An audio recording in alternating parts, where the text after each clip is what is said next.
2026 April May മാസങ്ങളിൽ തെരഞ്ഞെടുപ്പ് നടക്കുന്ന വലിയ സംസ്ഥാനങ്ങളിൽ ഒന്നാണ് തമിഴ്നാട്. ദ്രാവിഡ മണ്ണിൽ ഇത്തവണ കോൺഗ്രസ് പഴയതുപോലെയല്ല. DMK അടക്കം വെല്ലുവിളിക്കാനുള്ള ത്രാണി പല മണ്ഡലത്തിലും കോൺഗ്രസിനുണ്ട് എന്ന തിരിച്ചറിവ് DMK നേതൃത്വത്തിനും വന്നിട്ടുണ്ട് എന്നാണ് മനസ്സിലാക്കാൻ കഴിയുന്നത്. കഴിഞ്ഞ 2021 നിയമസഭാ തെരഞ്ഞെടുപ്പിൽ 25 സീറ്റിൽ മത്സരിച്ച കോൺഗ്രസ് 18 ജയിച്ചിട്ടുണ്ട് എന്നതൊരു യാഥാർത്ഥ്യമാണ്. ഇത്തവണ കോൺഗ്രസ് ആവശ്യപ്പെടുന്നത് 38 സീറ്റും മന്ത്രിസ്ഥാനവുമാണ്. കാരണം തമിഴ്നാട്ടിൽ DMK അധികാരത്തിലെത്തിയാൽ കോൺഗ്രസിന് മന്ത്രിസ്ഥാനം നൽകാറില്ല. DMK ഒറ്റയ്ക്ക് തമിഴ്നാട് ഭരിക്കുന്നതാണ്.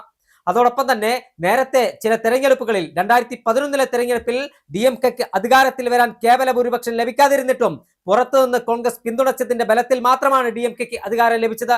എന്നാൽ അതേ സമയത്ത് കേന്ദ്രത്തിൽ കോൺഗ്രസ് അധികാരത്തിൽ വന്നപ്പോൾ DMKയുടെ മന്ത്രിമാരെ കോൺഗ്രസ് മന്ത്രിസഭയിൽ ഉൾപ്പെടുത്തുകയും DMK മന്ത്രിമാർ നടത്തിയ ചില അഴിമതികളാണ്, നെറികെട്ട നാണംകെട്ട അഴിമതി കഥകളാണ് UPA സർക്കാരിന്റെ പതനത്തിന് വഴിവെച്ചതെന്ന കാര്യം MK സ്റ്റാലിനും DMKയും ഓർക്കണമെന്നാണ് കോൺഗ്രസ് നേതൃത്വം പറയാതെ പറയുന്നത്. നേരത്തെ പോലെയല്ല DMK രാഷ്ട്രീയം തമിഴ്നാട്ടിൽ. ഇത്തവണ തമിഴ്നാടിന്റെ രാഷ്ട്രീയ ഭൂമുഖത്ത് TVK എന്ന് പറയുന്ന തമിഴ് സൂപ്പർ സ്റ്റാർ വിജയന്റെ നേതൃത്വത്തിലുള്ള രാഷ്ട്രീയ പാർട്ടി തമിഴകത്തിന്റെ മണ്ണ് ഉഴുതുമറച്ച് മുന്നോട്ട് പോകുന്ന കാഴ്ചയും നമ്മൾ കാണുകയാണ്. ഒരു ഭാഗത്ത് AIADMKയും BJPയും സഖ്യമായി മത്സരിക്കുമ്പോൾ മറുഭാഗത്ത് DMKക്ക് കനത്ത വെല്ലുവിളി ഉയർത്തി TVK കൂടി രംഗപ്രവേശം ചെയ്യുമ്പോൾ തമിഴ്നാട്ടിൽ കോൺഗ്രസിനെ മാറ്റി നിർത്തി അങ്ങ് ഒറ്റയ്ക്ക് കൈപ്പിടിയിൽ ഒതുക്കാമെന്ന് DMKയും സ്റ്റാലിനും കരുതുന്നുണ്ടെങ്കിൽ അത് തികച്ചും തെറ്റാണെന്ന ബോധ്യം പാർട്ടി നേതൃത്വത്തിനുണ്ട്. കാരണം കോൺഗ്രസിന് മറ്റൊരു ഓപ്ഷൻ മുന്നിൽ വന്ന് നിൽക്കുകയാണ്. വിജയോടൊപ്പം ചേർന്ന് TVKയോടൊപ്പം മുന്നണി രൂപീകരിച്ച് മത്സരിച്ചാൽ തമിഴ്നാട്ടിൽ ഇത്തവണ സ്റ്റാലിനും DMKക്കും അധികാരത്തിൽ വരാൻ കഴിയില്ലെന്ന ഉറച്ച ബോധ്യം സ്റ്റാലിനുണ്ട്. അതുകൊണ്ട് തന്നെയാണ് കോൺഗ്രസ് വിലപേശൽ ആരംഭിച്ചിരിക്കുന്നത്. എന്തായാലും നിയമസഭാ തെരഞ്ഞെടുപ്പിൽ കറുത്ത കുതിരകൾ ഇത്തവണ കോൺഗ്രസ് ആകുമെന്ന് തന്നെ രാഷ്ട്രീയ നിരീക്ഷകർ അടക്കം പറയുമ്പോൾ ദ്രാവിഡ മണ്ണിലെ കോൺഗ്രസിന്റെ മുന്നോട്ടുള്ള പ്രയാണം എങ്ങനെയായിരിക്കും? തമിഴ്നാട്ടിൽ DMKയെ വെള്ളം കുടിപ്പിക്കാൻ, DMKയെ വരച്ച വരയിൽ നിർത്താൻ കോൺഗ്രസ് ആവനാഴിയിലെ അസ്ത്രങ്ങളെല്ലാം പുറത്തെടുക്കുമ്പോൾ എന്തൊക്കെയായിരിക്കും തമിഴ്നാട് രാഷ്ട്രീയം കാത്തുവെച്ച സസ്പെൻസ്? 2026 നിയമസഭാ തെരഞ്ഞെടുപ്പിൽ തമിഴ്നാട്ടിലെ കോൺഗ്രസിന്റെ പ്ലാനുകൾ എന്തെല്ലാമാണ്? വിശദമായി പരിശോധിക്കാം. PS സൗവർണികയാണ് കൂടെയുള്ളത്. തമിഴ്നാട്ടിൽ കോൺഗ്രസ് ഇത്തവണ കറുത്ത കുതിരയാകുമെന്ന് തന്നെയാണ് രാഷ്ട്രീയ നിരീക്ഷകരടക്കം പറയുന്നത്. കാരണം നേരത്തെ പോലെയല്ല. തമിഴ്നാട് രാഷ്ട്രീയത്തിൽ കഴിഞ്ഞ 2021 നിയമസഭാ തെരഞ്ഞെടുപ്പിൽ DMK, കോൺഗ്രസ്, ഇടതു കക്ഷികൾ അടക്കമുള്ളവർ സഖ്യമായാണ് മത്സരിച്ചത്. മറുഭാഗത്ത് AIADMKയും BJPയും വെവ്വേറെ മത്സരിച്ചു. അതിന്റെ റിസൾട്ട് സ്റ്റാലിന് ലഭിച്ചിട്ടുണ്ട് എന്നതൊരു യാഥാർത്ഥ്യമാണ്. പക്ഷേ ഈ നിയമസഭാ തെരഞ്ഞെടുപ്പിൽ അങ്ങനെയല്ല. തമിഴ്നാട് നേരത്തെ ഭരിച്ചിരുന്ന AIADMK, ജയലളിതയുടെ അതോടൊപ്പം തന്നെ MGRന്റെ പാർട്ടി AIADMK BJPയോടൊപ്പം സഖ്യം ചേർന്ന് മത്സരിക്കുന്നു ഒരു ഭാഗത്ത്.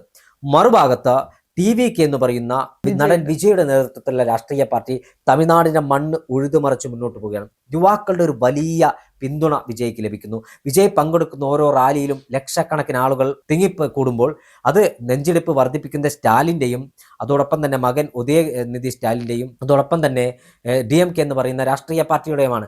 ദ്രാവിഡ മണ്ണിൽ കോൺഗ്രസിനൊരു പതനമുണ്ടായപ്പോൾ അല്ലെങ്കിൽ കോൺഗ്രസ് ഒന്ന് ക്ഷീണിച്ചപ്പോഴാണ് ഈ DMKയും AIADMK തമിഴ്നാട്ടിൻ്റെ മണ്ണിൽ അവിടെ ശക്തി ആർജിക്കുന്നത്. കാമരാജനെ പോലെയുള്ള നേതാക്കന്മാർ അഭാവം കോൺഗ്രസിനെ തമിഴ്നാട്ടിൽ വല്ലാതെ വലച്ചിട്ടുണ്ട് എന്നൊരു കാര്യത്തിൽ തർക്കമില്ല.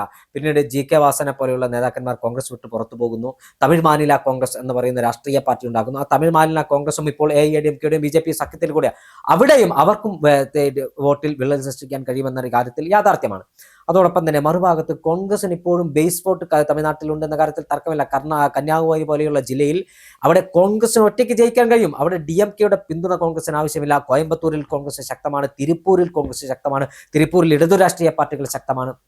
അതുകൊണ്ട് തന്നെ കോൺഗ്രസ് വിലപേശൽ ആരംഭിച്ചു കഴിഞ്ഞു. കൃത്യമായ ഒരു നിർദ്ദേശം അല്ലെങ്കിൽ കൃത്യമായ സന്ദേശം സ്റ്റാലിൻ നൽകി. ഇത്തവണ തങ്ങൾക്ക് 38 സീറ്റ് ലഭിക്കണം. 38 സീറ്റും അധികാരത്തിൽ വന്നാൽ 3 മന്ത്രിസ്ഥാനവും. അതില്ലെങ്കിൽ ഞങ്ങളുടെ വഴി നോക്കുമെന്ന് കോൺഗ്രസ് പറയാനുള്ള ഒരു കാരണം എന്തായി നമുക്ക് വിലയിരുത്താൻ സാധിക്കും? നമുക്കറിയാം, തമിഴ്നാട് രാഷ്ട്രീയത്തെ സംബന്ധിച്ചിടത്തോളം ഏറെ ട്വിസ്റ്റുകൾ നടക്കാൻ സാധ്യതയുള്ള തെരഞ്ഞെടുപ്പാണ്. കാര്യം ഈ പറഞ്ഞ പോലെ വിജയുടെ TVK പാർട്ടി വലിയ മാറ്റങ്ങൾ ചിലപ്പോൾ തമിഴ്നാട് രാഷ്ട്രീയത്തിൽ കൊണ്ടുവരാൻ സാധ്യതയുണ്ട്. ഈ പറഞ്ഞ പോലെ കഴിഞ്ഞ തെരഞ്ഞെടുപ്പിൽ കോൺഗ്രസ് സഖ്യമായി മത്സരിക്കുമ്പോൾ കോൺഗ്രസ് മത്സരിച്ചത് വെറും 25 സീറ്റിലാണ്. അതിൽ 18 സീറ്റിൽ അവർ വിജയിക്കുകയും ചെയ്തു. അതിൽ നിന്ന് തന്നെ നമുക്ക് മനസ്സിലാക്കാൻ പറ്റും കോൺഗ്രസിന് തമിഴ്നാട് മണ്ണിൽ എത്രത്തോളം ആധിപത്യമുണ്ട് എന്നുള്ളത്. ഇപ്പൊ സഖ്യമായി മത്സരിക്കുമ്പോൾ സഖ്യകക്ഷികൾക്ക് കിട്ടേണ്ട മര്യാദ DMKയിൽ നിന്ന് കോൺഗ്രസിന് കിട്ടുന്നില്ല എന്ന് വേണമെങ്കിൽ നമുക്ക് പറയാം. വിജയിച്ചു കഴിയുമ്പോൾ മന്ത്രിസഭ DMKയുടേത് മാത്രമാണ്. അതിനൊരു മാറ്റം വരണമെന്നാണ്. അത് ആവശ്യമായ ന്യായമാണ്. മറുവശത്ത് TVK പറയുന്നുണ്ട് തങ്ങൾക്കൊപ്പം നിന്നാൽ, കോൺഗ്രസ് എന്ന് പറയുന്നില്ല, തങ്ങൾക്കൊപ്പം നിൽക്കുന്ന സഖ്യകക്ഷികൾക്ക് തങ്ങൾ വിജയിച്ചാൽ സീറ്റ് നൽകും അല്ലെങ്കിൽ അധികാരങ്ങൾ നൽകും എന്ന് പറയുന്നുണ്ട്. അത് കോൺഗ്രസിനെ അങ്ങോട്ട് എത്തിക്കാൻ അല്ലെങ്കിൽ കോൺഗ്രസിനെ TVKയുടെ പാളയത്തിലേക്ക് എത്തിക്കാനുള്ള ഒരു ബുദ്ധിയായിരിക്കാം. പക്ഷേ ഇതിൽ പെട്ടിരിക്കുന്നത് DMK ആണ്. തങ്ങൾ എന്ത് ചെയ്യണമെന്നാണ്, എന്താണ് കോൺഗ്രസിനെ വെറുപ്പിച്ച് അല്ലെങ്കിൽ കോൺഗ്രസ് ഇല്ലാതെ DMKക്ക് അവിടെ ജയിക്കുക എന്ന് പറയുന്നത് ഈ ഒരു സാഹചര്യത്തിൽ എളുപ്പമല്ല.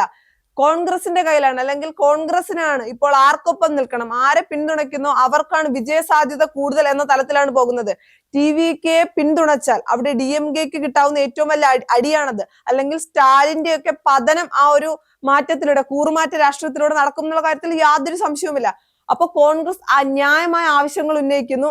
അത് നടത്തിക്കൊടുത്താൽ ഗുണം, അല്ലെങ്കിൽ അത് നടത്തിയാൽ സ്റ്റാലിന് നഷ്ടമൊന്നും ഉണ്ടാകാൻ പോകുന്നില്ല. കാര്യം കോൺഗ്രസിനൊപ്പം നിർത്തി നിലവിലതുപോലെ തന്നെ ഭരിക്കാനാകും. മറിച്ച് വിജയിച്ചു കഴിഞ്ഞാൽ 3 പേരെ മന്ത്രിയാക്കണം എന്നുള്ള ആവശ്യം തള്ളിക്കൊണ്ട്, അല്ലെങ്കിൽ കോൺഗ്രസിന്റെ ആവശ്യങ്ങൾ തള്ളിക്കൊണ്ട് മുന്നോട്ട് പോകാനാണ് DMK ശ്രമിക്കുന്നതെങ്കിൽ അത് DMKയുടെ പതനമായിരിക്കും സൃഷ്ടിക്കാൻ പോകുന്നത്.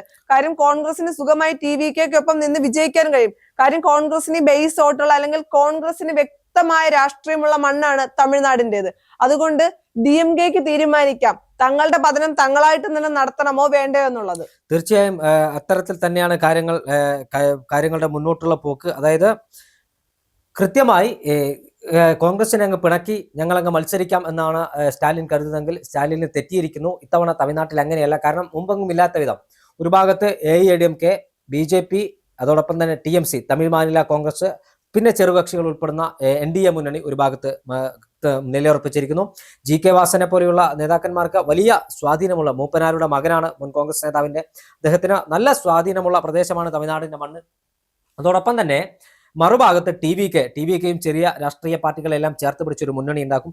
അവിടെയാണ് DMK അങ്ങ് ഏകാധിപതികളെ പോലെ പ്രവർത്തിച്ച് സ്റ്റാലിന്റെ ഏകാധിപത്യം, സ്റ്റാലിൻ എന്തു പറഞ്ഞാലും കോൺഗ്രസിനെ 2ാം നിരയായി തമിഴ്നാട്ടിൽ കണ്ടാൽ അത് ഇനി സ്റ്റാലിൻ തമിഴ്നാടിന്റെ മുഖ്യമന്ത്രി ആകില്ല എന്ന് എഴുതി വെക്കാം നമുക്ക്. കാരണം കോൺഗ്രസിനെ പിണക്കി സ്റ്റാലിന് മുന്നോട്ട് പോകാൻ കഴിയാത്ത ഒരു സാഹചര്യമാണ് തമിഴ്നാട്ടിൽ ഉണ്ടായിരിക്കുന്നത്. അതുകൊണ്ട് തന്നെ DMKയെ സംബന്ധിച്ചിടത്തോളം നിർണായകമായ ഒരു തെരഞ്ഞെടുപ്പിൽ കോൺഗ്രസിനെ പിണക്കി മുന്നോട്ട് പോകാതിരിക്കുന്നതായിരിക്കും ബുദ്ധി. എന്തായാലും സ്റ്റാലിൻ ബോധമുള്ള രാഷ്ട്രീയക്കാരനാണ്, രാഹുൽ ഗാന്ധിയുമായെല്ലാം അടുത്ത ബന്ധം കാത്തു സൂക്ഷിക്കുന്ന വ്യക്തിത്വമാണ്. അതുകൊണ്ട് തന്നെ കോൺഗ്രസിന്റെ ആവശ്യം ഒരു പൂർണ്ണമായും അംഗീകരിച്ചില്ലെങ്കിൽ ഒരു 95% കോൺഗ്രസിന്റെ ആവശ്യം അംഗീകരിക്കും DMK. അത് അംഗീകരിച്ച് മാത്രമേ DMKക്ക് പോകൂ. അതാണ് തമിഴ്നാട്ടിന്റെ ഒരു പൊതു രാഷ്ട്രീയ സാഹചര്യം. ഇല്ലെങ്കിൽ കോൺഗ്രസിന് ഇപ്പോൾ ഓപ്ഷൻ ഉണ്ട്.